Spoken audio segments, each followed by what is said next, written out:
Hey guys, this is Dave from I Am Vanguard here with another deck profile for you guys. As you see, it is the Nubatama Legion deck profile. Alright, of course, as you guys all should know, I've been actually waiting for this Legion set to come out so I can actually try out some new stuff. And of course, the triggers also came, so now I can actually finally put up a deck profile of this awesome deck. Going to the deck, I will start with the starter. I do run 2 Stealth Beast Kuroko.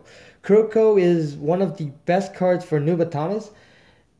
For those of you guys that don't know what this does, when he boosts a Nubatama card, it can be anything. When it hits the Vanguard, when this card is boosting, you can Soul Blast 1, put 2 cards from the bind zone to the discard zone. So most likely this card is focused on binding and making the opponent discarding. So as you see, the grade 3s, they are basically concentrated on making the opponent bind.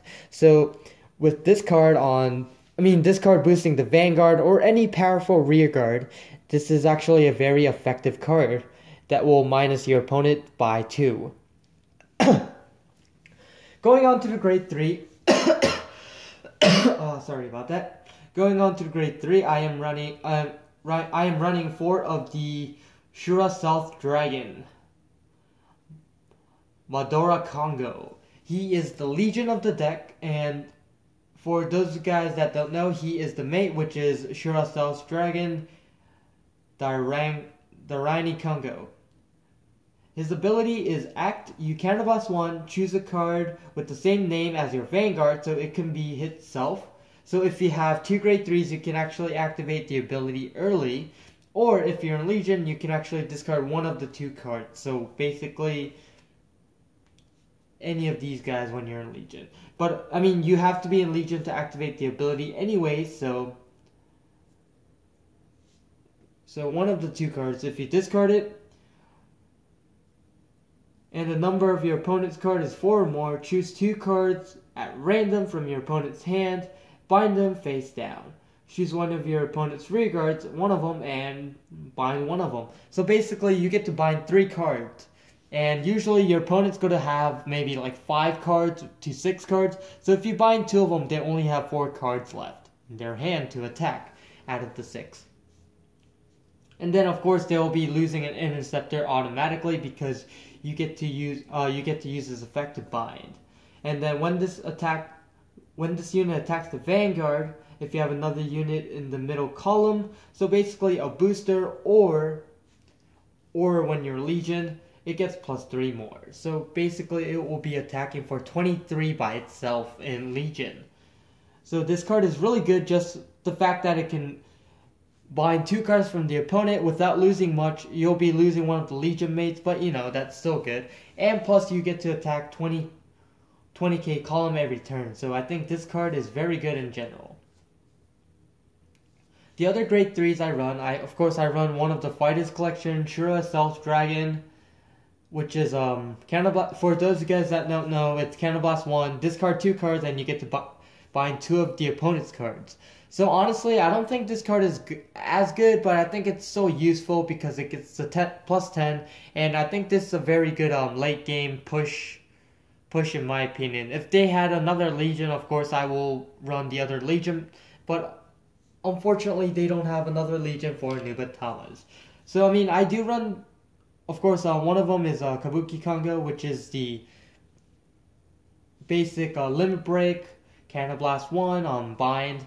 So pretty simple, just this card gets to do it for free. With 1 counterblast, you get to bind the whole field, and it will be basically an extra 10k if you have 3 cards binded. Which, most likely it will happen because you'll be binding the whole field.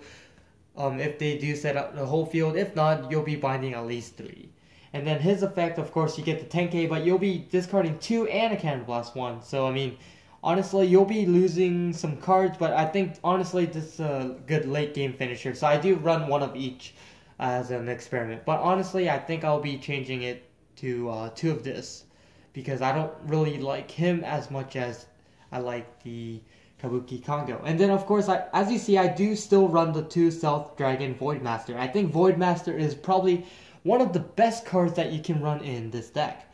He's an automatic discard. If the opponent has more cards, not even 3 or more, if they have more cards, you can counter blast 1. It doesn't have to hit the Vanguard, it can hit the rear guard as well. If it hits, you can counter blast 1, make the opponent discard if they have more cards than you. And of course, it's the opponent's choice, it's not at random, it's the opponent's choice what to discard. They're most likely going to discard a 5k or a grade 3, which honestly, it's really good in general because they're losing cards. And in Vanguard, hand advantage is most likely everything. Going on to the grade 2 lineups, I am running, of course, the mate of the Legion. It's Shura Stealth Dragon.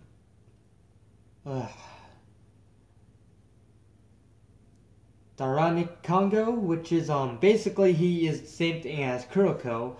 His ability when this unit attacks the Vanguard, and if your Vanguard is Legion until the end of the battle, it gets +2. So it's an 11k attacker. So by himself, he can get over 11k Vanguard. And then he has a secondary ability where you can Soul Blast. When this unit attack hits, you may choose. You may pay the cost, which is Soul Blast 1, and then pick 2 cards from the bind zone and then put them to the discard pile. So basically, it's the same as Kuroko, but he's an attacker. So if you have Kuroko and Shura, if you have the mate in the same column, basically you'll be hitting for 16k column. That's so good. And then the best thing is you'll get to discard up to 4 cards out of the bind zone. So if you have these 2 on the field with this, if you get to bind the field and then you attack with this as a finishing column, they'll be losing whatever card they had in the bind zone basically. And then of course the other 4 I do run is I still run the bears, which if it's placed on the Vanguard or the rear guard, it binds a card automatically on the field, which is really good. He's actually a starter killer in my opinion.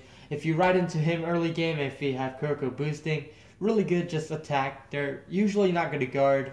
If they do guard, whatever, they're still losing 2 cards on early game. And then of course I still run the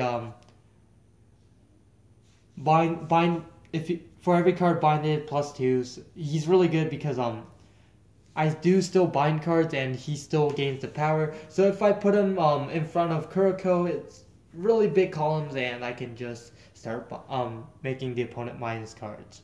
Going to the grade 1 lineup, I am still running the 4 Dreadmasters, 4 Fukis, 4 Perfect Guards, and the 1 AK attacker. Honestly, I wish I had some other better choices, but this is the only choice I have so far, and honestly, I am not complaining. The trigger lineups, as you see, I do run the 4 heals, the 8 crits because I got an extra crit, and I still run the 4 stands. The reason why I still run stands is because the fact that 1, I can soul charge, and then 2, I still run Void Masters, and I still like them. And honestly, I think 10k blocks are better than 5k blocks, and I really don't like the draws in this deck. So, hope you guys like the deck profile. Make sure you guys comment, rate, subscribe down below. Honestly, I will still make some changes. I think he will be the only change I'll be making. I'll probably run 2 instead, but hopefully you guys will enjoy the deck profile, and like always guys, imagine the victory. I am Vanguard.